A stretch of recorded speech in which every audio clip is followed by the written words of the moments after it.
Okay, folks, it's your buddy Mike Messier. Just saw Horizon, An American Saga Part 1, Kevin Costner. I think you should go see this movie. I saw it. I enjoyed it.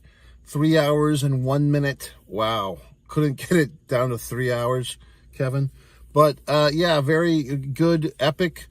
I'm not sure if we got 2 parts to this, 3 parts, but I'm looking forward to whenever the next part comes out. I did not catch when part 2 will be here, but I'll be there to see it.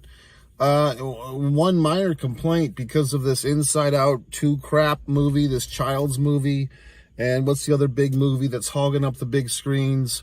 A Quiet Day Part 1, they're hogging up all the IMAX screens, all the Dolby Digital. Well, if any film deserves to be on those bigger, nicer screens, it's this one, but it's not because it's edged out. So I saw the movie on a nice enough theater screen, but I do feel like if I had enjoyed it on Dolby Digital or IMAX, I would have liked it even more. The beautiful landscapes, all the action, the wild, wild west. Yeah, so should you go see this movie? Should you go not? I say go see it.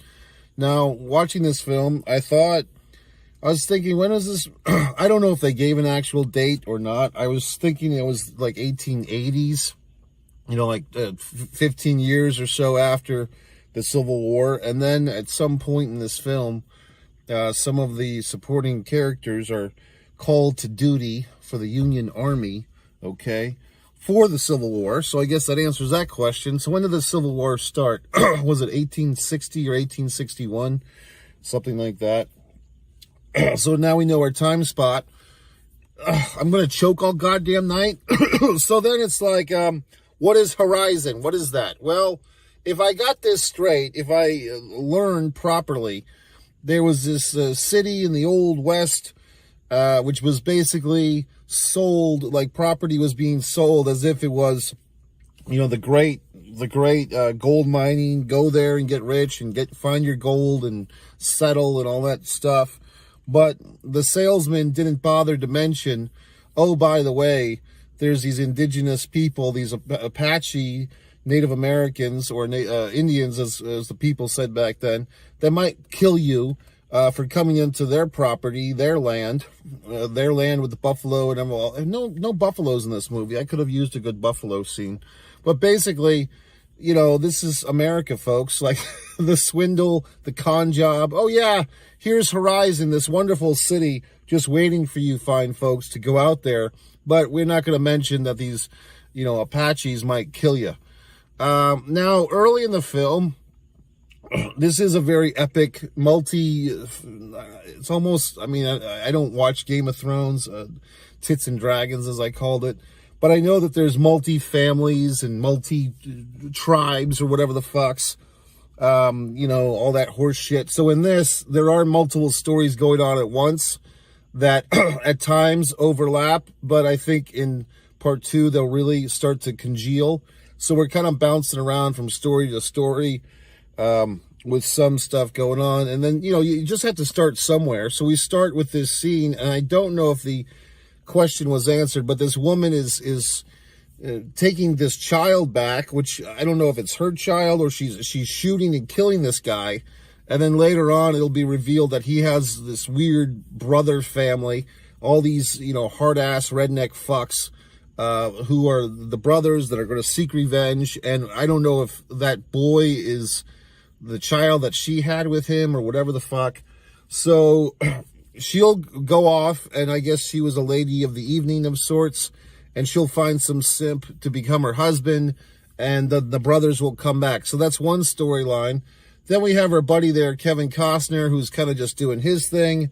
And this, young lady of the evening is trying to give him a good deal on a little company for the night. And unfortunately, she's also got a day job as a babysitter for the other young woman of the night who had killed that guy's 2-year-old child.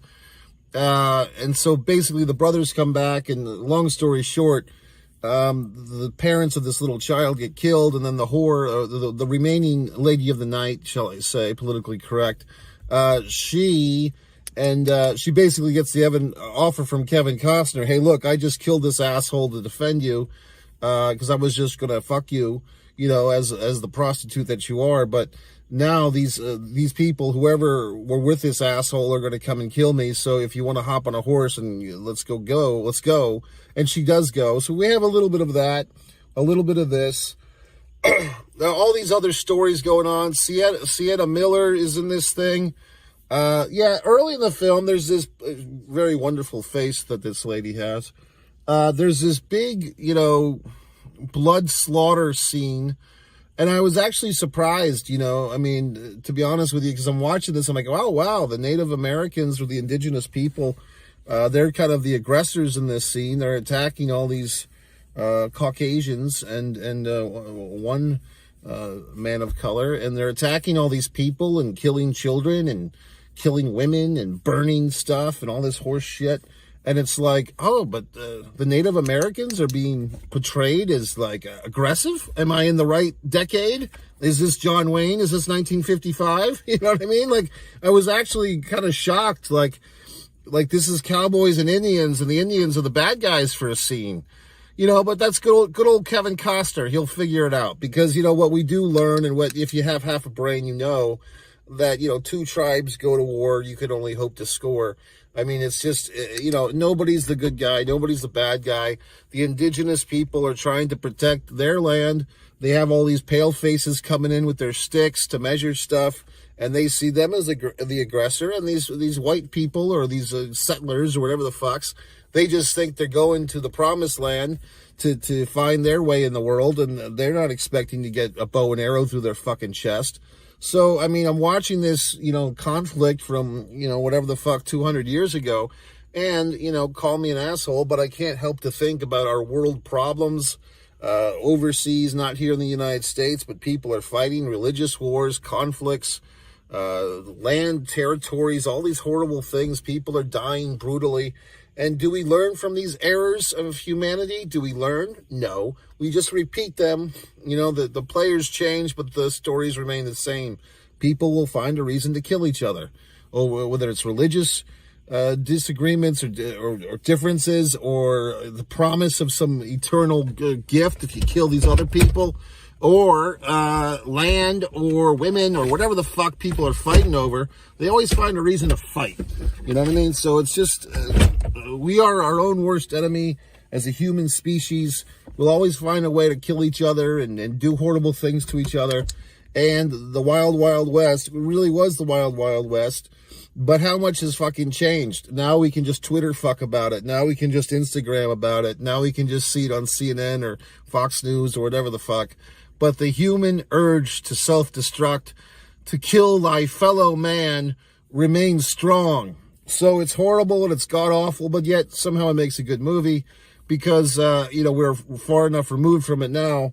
But, I mean, I'm watching this movie and I'm thinking, man, this, you know, era, you know, 1880s, it's like, it's almost like 1 foot in the Neanderthal world of like how these people did things, you know, with the violence and the shooting and the horse shit.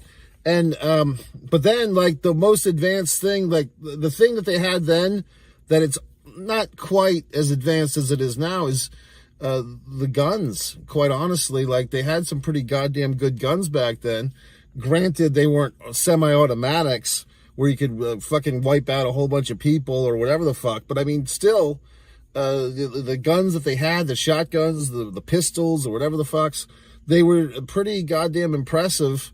And I just thought that, like, you know, of all the things, like, that we have that they don't, the good old TV, this phone that I'm using, all these technologies that have come, I guess, you know, starting in the 1920s, Edison and all his colleagues and all the people that he stole ideas from, you know what I mean? But back then, they did have some photographs, because we saw a couple of photographs in this thing, but really their guns were fairly fucking impressive, to tell you the truth, you know what I mean? So, and as far as, like I said, a non-semiotic weapon, I mean, their fucking guns were powerful.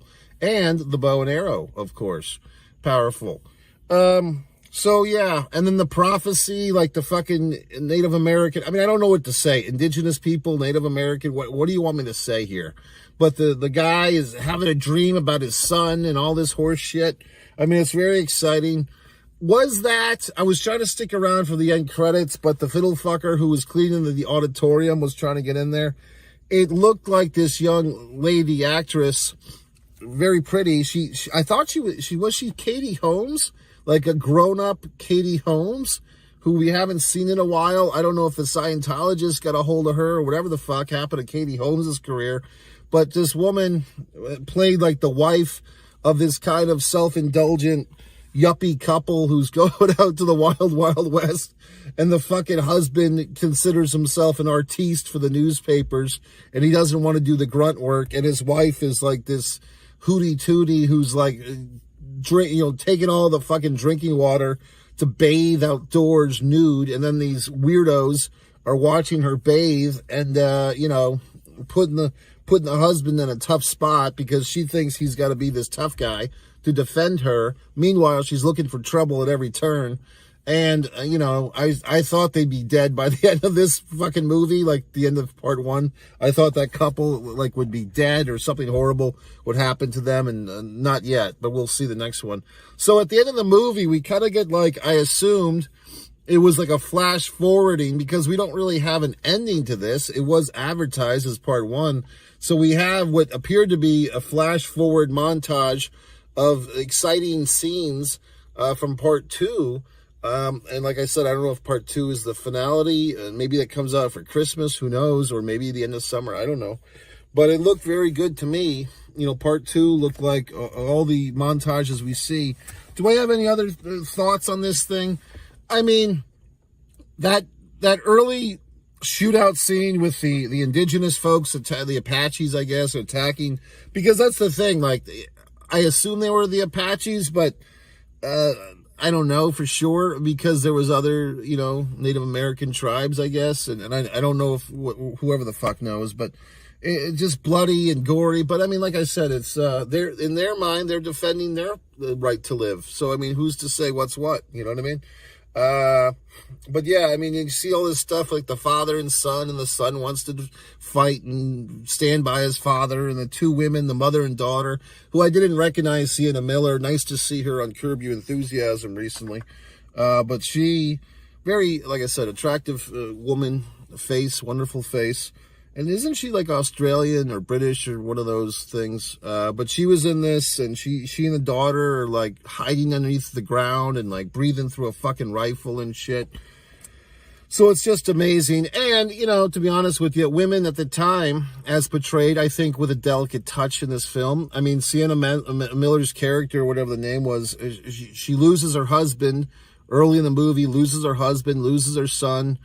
And then basically, I would say she kind of, propositions herself as a war bride to the army leader guy because, she's got a daughter to raise and she has no husband, and how's she going to put food in her daughter's mouth? And this army has kind of like, rescued her. So now she's going to marry herself off. So she kind of makes a play for the military man. Good for her.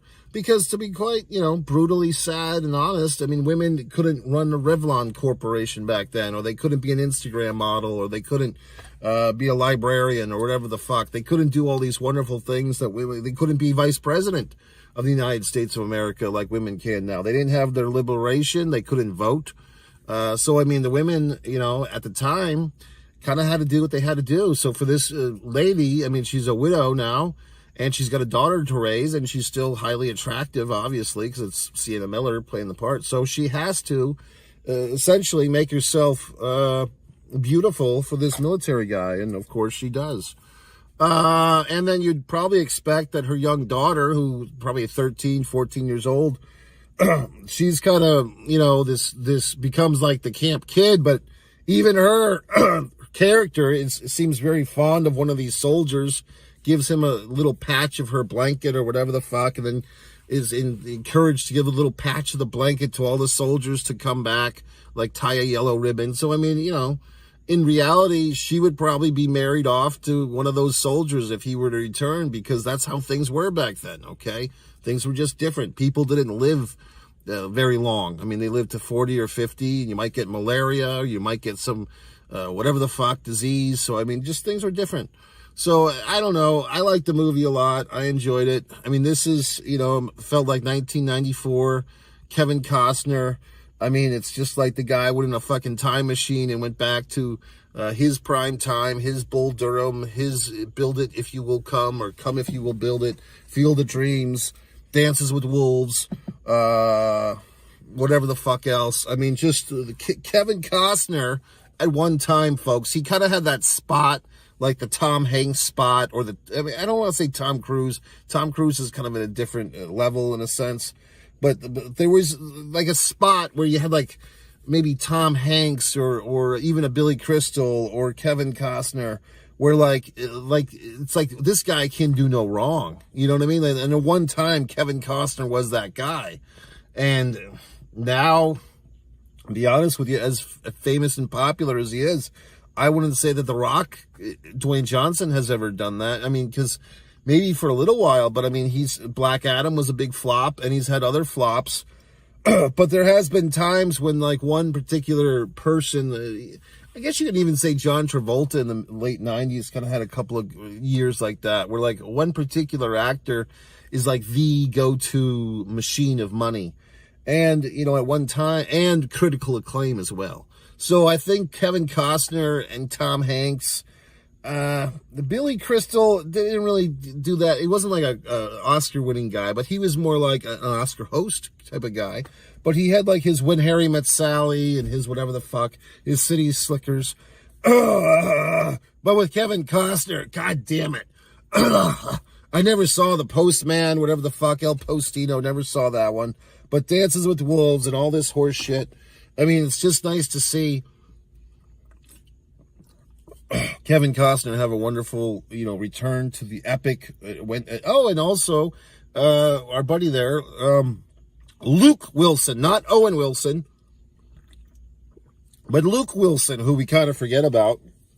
I was in Los Angeles many years ago with a friend of mine, and we were walking around some part of LA, and I looked over, I said, hey, that looks like Luke Wilson, but he's drunk. And my friend was very upset because she said, if you spot a celebrity, you don't say anything. Well, what the fuck? I mean, I wasn't expecting to walk by Luke Wilson, whether he was drunk or not, but it did look like Luke Wilson.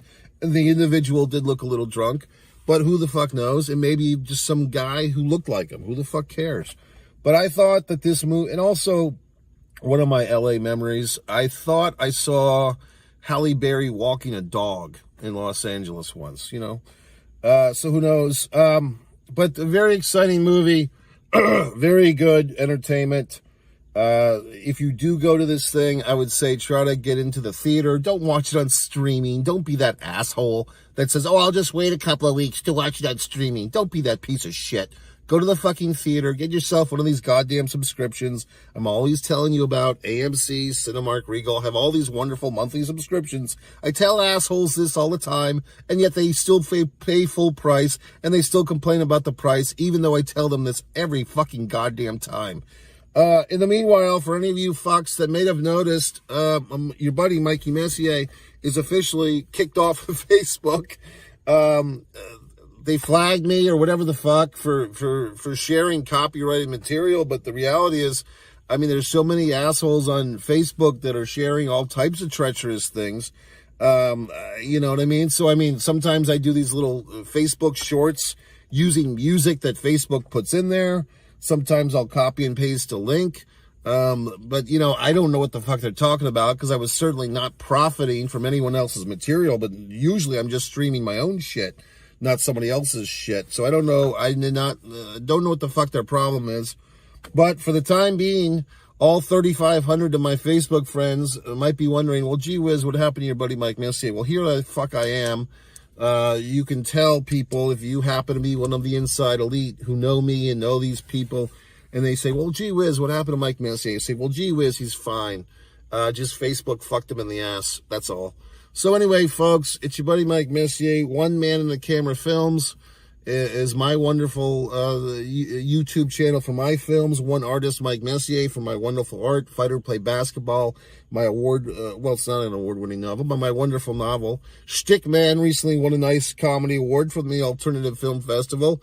And this channel is one Mike Messier. So go to MikeMessier.com. All the hyperlinks are there. Scroll to the bottom, buy one of my books, and that's it. So yeah, go see this movie. It was very good.